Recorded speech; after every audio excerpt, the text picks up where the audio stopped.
വർഷങ്ങളായി വിദേശ വിദ്യാഭ്യാസം തേടുന്ന ഇന്ത്യൻ യുവതയുടെ പ്രധാന ലക്ഷ്യകേന്ദ്രങ്ങളിൽ ഒന്നാണ് യുണൈറ്റഡ് കിങ്ഡം.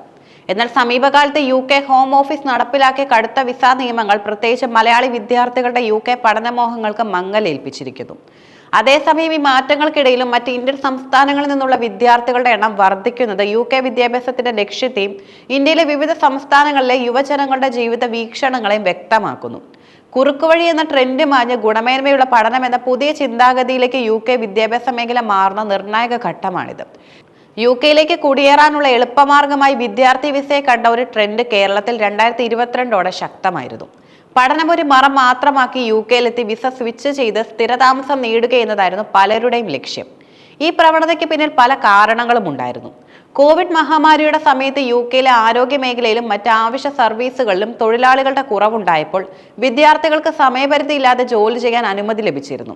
മണിക്കൂറുകൾ പരിമിതിപ്പെടുത്തിയുള്ള ഈ ജോലി സാധ്യത പാർട്ട് ടൈം ജോലിയിലുള്ള ഉയർന്ന വരുമാനം നേടാനും നാട്ടിലേക്ക് ലക്ഷക്കണക്കിന് രൂപ അയക്കാനും മലയാളികളെ സഹായിച്ചു.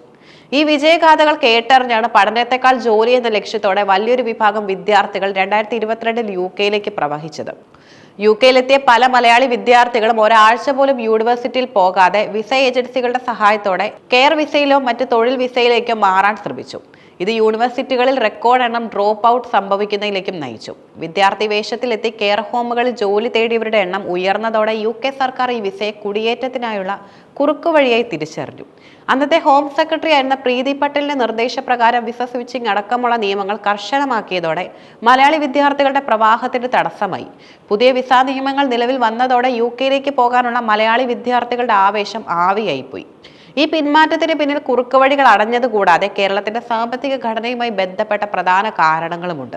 മറ്റ് ഇന്ത്യൻ മെട്രോ നഗരങ്ങളുമായി താരതമ്യം ചെയ്യുമ്പോൾ UK നിന്നും വിദ്യാഭ്യാസം നേടി തിരിച്ചെത്തുന്നവർക്ക് ഉയർന്ന ശമ്പളവും തൊഴിലവസരങ്ങളും നൽകാൻ കേരളത്തിലെ വിപണികൾക്ക് സാധിക്കുന്നില്ല. ഡൽഹി, മുംബൈ, ബാംഗ്ലൂർ, ചെന്നൈ, ഹൈദരാബാദ് തുടങ്ങിയ വൻ നഗരങ്ങളിൽ എഞ്ചിനീയറിംഗ്, ഫിനാൻസ്, ഡാറ്റ സയൻസ് തുടങ്ങിയ മേഖലകളിൽ ഓരോ വർഷം 10,000-കണക്കിന് യുവ പ്രൊഫഷണലുകളെ ആവശ്യമുണ്ട്. കേരളത്തിൽ കൊച്ചിയിൽ പോലും ഇത്രയധികം ചെറുപ്പക്കാർക്ക് മികച്ച ശമ്പളം ഓഫർ ചെയ്യാനുള്ള ശേഷിയില്ല. വിദേശ വിദ്യാഭ്യാസത്തിനായി ചെലവഴിക്കുന്ന ഭീമമായ തുകയ്ക്ക് ആനുപാതികമായി ശമ്പളം നാട്ടിൽ ലഭിക്കുമോ എന്ന ആശങ്ക മലയാളികളെ UK പഠനത്തിൽ നിന്ന് പിന്നോട്ട് വലിക്കുന്നു. UK ഉയർന്ന ജീവിത ചെലവ് ഒരു പ്രധാന ഘടകമാണ്. പുതിയ നിയമങ്ങൾ വന്നതോടെ പാർട്ട് ടൈം ജോലി ചെയ്ത് ലഭിക്കുന്ന അടിസ്ഥാന ശമ്പളം ഉയർന്ന ജീവിത ചെലവിൽ ഒന്നിനും തികയാത്ത സാഹചര്യമാണ്. കോഴ്സ് പൂർത്തിയാക്കി ഉടൻ ജോലി ലഭിക്കുന്നില്ലെങ്കിൽ UK തുടരുന്നതിനേക്കാൾ സന്തോഷം കണ്ടെത്താനാകുന്ന സ്വന്തം നാട്ടിൽ ഇഷ്ടത്തൊഴിൽ ചെയ്യാമെന്ന ചിന്തയിലേക്ക് മലയാളി വിദ്യാർത്ഥികൾ എത്താൻ കാരണം UK തങ്ങാനുള്ള ഭീമമായ ചെലവാണ്. മലയാളികൾ പിന്നോക്കം പോയപ്പോൾ മഹാരാഷ്ട്ര, ആന്ധ്ര, തമിഴ്നാട്, പഞ്ചാബ്, ഗുജറാത്ത്, ഡൽഹി, കർണാടക എന്നിവിടങ്ങളിൽ നിന്നുള്ള വിദ്യാർത്ഥികൾ UK ഒഴുക്ക് വർദ്ധിപ്പിച്ചു. ഇത് സൂചിപ്പിക്കുന്നത് ഈ വിദ്യാർത്ഥികൾ പ്രധാനമായും പഠനമെന്ന ലക്ഷ്യത്തോടെയാണ് UK എത്തുന്നതെന്നാണ്. കഴിഞ്ഞ ഒരു വർഷത്തെ കണക്കുകൾ അനുസരിച്ച് ഏകദേശം 1 ലക്ഷത്തോളം ഇന്ത്യൻ വിദ്യാർത്ഥികൾ UK എത്തിയിരിക്കുന്നു. ഇത് മറ്റേത് രാജ്യത്തെക്കാളും ഉയർന്ന നിരക്കാണ്. വിസ നിയമങ്ങളിലെ മാറ്റങ്ങൾക്കിടയിലും ഏപ്രിൽ മുതൽ ജൂൺ വരെയുള്ള കാലയളവിൽ കഴിഞ്ഞ വർഷത്തേക്കാൾ 44% അധികം ഇന്ത്യൻ വിദ്യാർത്ഥികൾ UK എത്തി. ഈ മാറ്റം UK യൂണിവേഴ്സിറ്റികൾക്ക് വലിയ നേട്ടമാണ്. കുടിയേറ്റം ലക്ഷ്യമാക്കി വന്നവരുടെ ഒഴുക്ക് കുറഞ്ഞതോടെ മികച്ച അക്കാദമിക് ബാക്ക്ഗ്രൗണ്ട് ഉള്ള പഠനം ഗൗരവമായി കാണുന്ന വിദ്യാർത്ഥികളുടെ എണ്ണം കൂടി. യൂണിവേഴ്സിറ്റിയിൽ പോകാതെ മുങ്ങുന്ന പ്രവണത ഇല്ലാതാവുന്നത് അക്കാദമിക് നിലവാരം ഉയർത്താൻ സഹായിക്കും. ഈ സാഹചര്യത്തിൽ UK വിദ്യാഭ്യാസം അതിന്റെ യഥാർത്ഥ ലക്ഷ്യത്തിലേക്ക് തിരിച്ചെത്തുകയാണ്. UK വിദ്യാഭ്യാസത്തിന്റെ ആഗോള ആകർഷണീയത നിലനിർത്തുന്ന ഘടകങ്ങൾ മാറിയ രാഷ്ട്രീയ സാഹചര്യങ്ങളിലും UK വിദ്യാഭ്യാസം ഇന്ത്യൻ വിദ്യാർത്ഥികൾക്ക് പ്രിയങ്കരമായി തുടരുന്നതിന് ശക്തമായ കാരണങ്ങളുമുണ്ട്. UK പല പോസ്റ്റ് ഗ്രാജുവേഷൻ കോഴ്സുകളും ഒരു വർഷം കൊണ്ട് പൂർത്തിയാക്കാൻ സാധിക്കും. എന്നാൽ അമേരിക്ക, കാനഡ തുടങ്ങിയ രാജ്യങ്ങളിൽ നിർബന്ധമായും 2 വർഷം പഠിച്ചാലേ ബിരുദാനന്തര ബിരുദം പൂർത്തിയാക്കാൻ കഴിയുകയുള്ളൂ. ഇത് UK പഠന ചെലവും ജീവിത ചെലവും മറ്റ് രാജ്യങ്ങളെ അപേക്ഷിച്ച് ഗണ്യമായി കുറയ്ക്കുന്നു. അമേരിക്കൻ പ്രസിഡന്റ് ഡൊണാൾഡ് ട്രംപ് വിദ്യാർത്ഥികളെയും പ്രൊഫഷണലുകളെയും ആട്ടിപ്പായിക്കുന്ന നയം സ്വീകരിച്ചത് ഇന്ത്യക്കാർക്കിടയിൽ പൊതുവെ അതൃപ്തി ഉണ്ടാക്കി.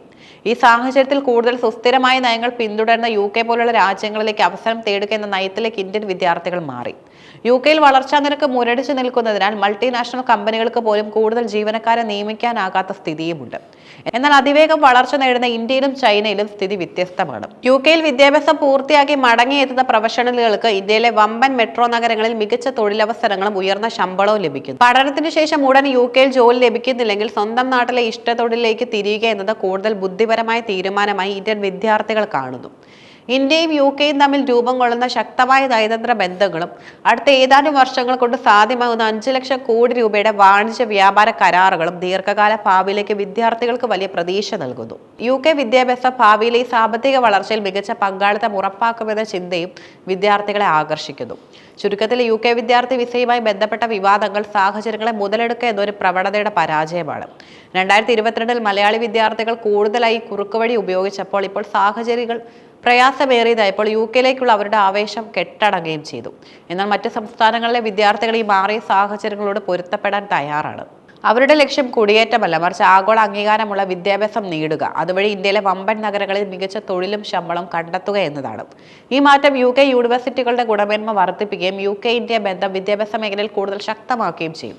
പഠനം കഴിഞ്ഞ ഉടൻ UK വിടുക എന്ന ചിന്താഗതി രാജ്യത്തിന്റെ വികസനത്തിന് സംഭാവന നൽകാൻ യുവതലമുറ തയ്യാറാണെന്നതിന്റെ ശുഭസൂചന കൂടിയാണ്. വിദേശ വിദ്യാഭ്യാസം നേടുന്ന മലയാളി വിദ്യാർത്ഥികളുടെ പ്രധാന ലക്ഷ്യം പലപ്പോഴും ഉയർന്ന വേതനമുള്ള ജോലിയുടെ സാമ്പത്തിക നേട്ടം നേടുക അല്ലെങ്കിൽ സ്ഥിരതാമസം ഉറപ്പാക്കുക എന്നതായിരുന്നു. പഠനത്തോടൊപ്പം ജോലി ചെയ്യാനും കുറഞ്ഞ സമയത്തിനുള്ളിൽ ചെലവ് തിരിച്ചുപിടിക്കാനും അതുവഴി കുടിയേറ്റത്തിന് അടിത്തറയിടാനും സാധിച്ചിരുന്നതാണ് കാനഡ, ഓസ്ട്രേലിയ പോലുള്ള രാജ്യങ്ങളെ ആകർഷകമാക്കിയത്.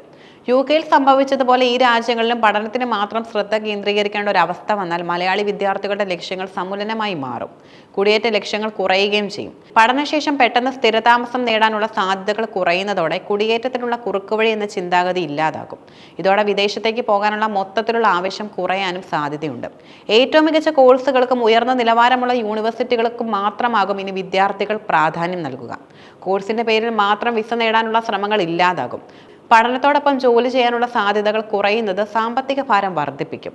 വിദേശ പഠനത്തിന് ആവശ്യമായ മുഴുവൻ പണവും ആദ്യമേ കണ്ടെത്തേണ്ടി വരും. ഇത് സാമ്പത്തികമായി പിന്നോക്കം നിൽക്കുന്ന വിദ്യാർത്ഥികൾക്ക് വിദേശ പഠനം അപ്രാപ്യമാക്കും.